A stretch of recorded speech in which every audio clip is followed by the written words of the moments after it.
La méditation, c'est essayer de lâcher ses pensées. C'est-à-dire, non pas les pensées vont toujours arriver, mais c'est de ne pas les suivre. Par exemple, vous êtes en train de méditer et vous pensez, j'ai oublié d'acheter le pain, très fréquent, ou le fromage. Et si vous êtes présent et attentif dans la méditation, vous allez lâcher la pensée. Très bien, j'ai oublié d'acheter le fromage, je reviens à mon souffle.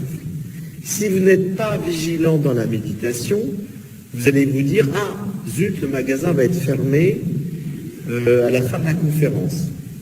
Et puis vous allez vous dire, oui, mais il y a un autre magasin de dépannage, mais est-ce qu'il est ouvert aujourd'hui? Etc., etc. Et donc, vous rentrez dans ce qu'on appelle le train des pensées. Une pensée entraîne une autre pensée, qui entraîne une autre pensée. Et puis, dans 3 minutes, vous serez en train de faire vos courses aux États-Unis. Enfin, vous allez voyager partout parce que votre enfant habite là-bas et vous pensez à lui, etc. Et donc, le train des pensées est incessant. Et la méditation nous aide à ne plus rentrer dans le train des pensées. La pensée, elle arrive, on la lâche. Un peu comme quand vous voyagez en train. Moi, j'adore le train. C'est un exercice méditatif de regarder par la fenêtre. Parce que vous voyez une vache, mais vous n'allez pas rester 25 minutes avec la vache. Vous allez la lâcher tout de suite, parce qu'elle disparaît du paysage. Et bien la méditation, c'est ça. Une pensée arrive, vous la lâchez. Vous pensez à une vache, c'est bon, c'est fini. Vous n'allez pas penser après, tiens, à qui elle appartient, etc. Et tout. Et donc, la méditation, c'est juste, comme dans le train, vous voyez le paysage de vos pensées, de vos émotions qui défilent, et vous ne restez pas cramponné sur la première pensée qui arrive et qui en entraîne plein d'autres. Donc vous aurez toujours des pensées pendant la méditation, je vous rassure, mais l'exercice, c'est justement d'arriver à les lâcher, à lâcher le mental. Et plus vous allez méditer, moins vous aurez de pensées qui arrivent.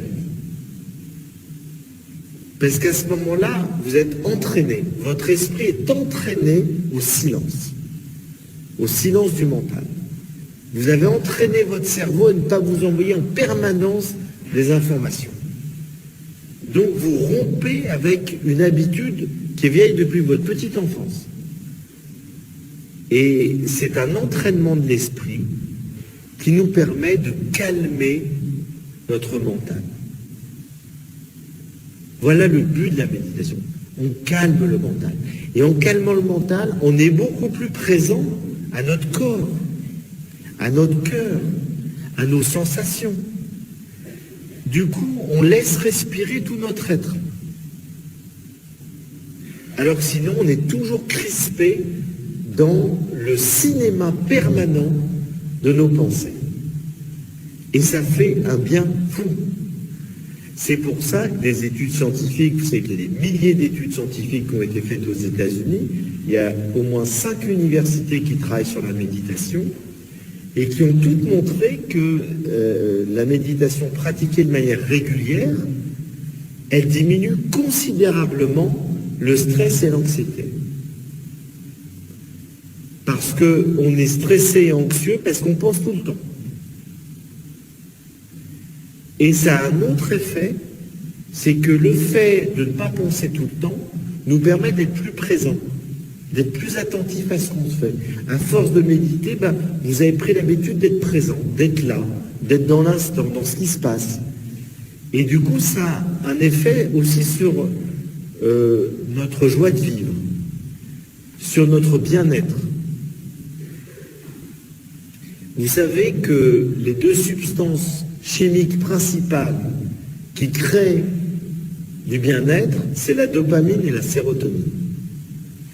On les utilise pour faire des antidépresseurs.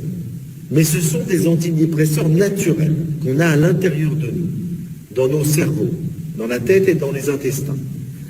Et ils sont véhiculés dans le corps à travers les neurotransmetteurs, et c'est ce qui nous apporte des moments, des bouffées où on se sent bien. Mais la question que se sont posées les scientifiques, à quel moment les neurotransmetteurs vont envoyer de la dopamine et de la sérotonine dans le corps? Et toutes les études ont montré qu'il y avait une condition nécessaire, une seule, d'être totalement présent et attentif à ce qu'on fait.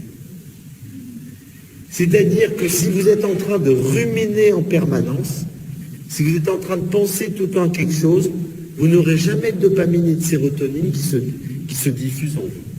Vous en aurez lorsque vous serez attentif à ce que vous faites, quoi que vous fassiez.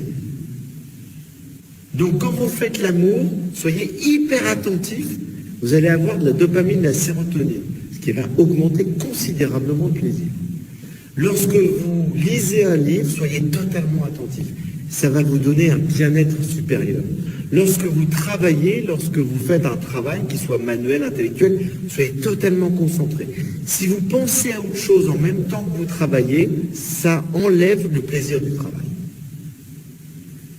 Et donc finalement, la qualité requise pour avoir ce bien-être naturel, c'est l'attention, la qualité d'attention. Et la méditation nous aide à développer cette qualité d'attention. Parce qu'on apprend à lâcher le mental et à être présent à ce qu'on fait.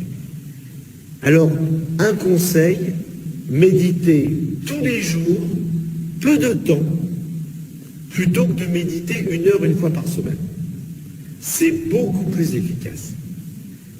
D'ailleurs, on le sait pour tout. Si vous êtes musicien, eh bien, il vaut mieux jouer 10 minutes tous les jours qu'1 heure par semaine. Parce que le cerveau enregistre les choses. Et donc, plus vous faites un exercice quotidiennement, plus votre cerveau le mémorise, et mieux vous le faites. Quand vous courez, il vaut mieux courir tous les jours qu'1 fois par semaine. Parce que vous allez avoir à chaque fois un essoufflement, alors que si vous courez tous les jours, eh bien le corps prend l'habitude, et donc on est beaucoup moins essoufflé, on progresse beaucoup plus vite. Donc je vous conseille de faire 5 minutes de méditation tous les jours. Et nul d'entre vous ne peut me dire qu'il n'a pas le temps. Parce qu'on a toujours 5 minutes de temps à perdre pour des conneries. Pourquoi on n'aurait pas 5 minutes de temps à perdre pour quelque chose d'utile?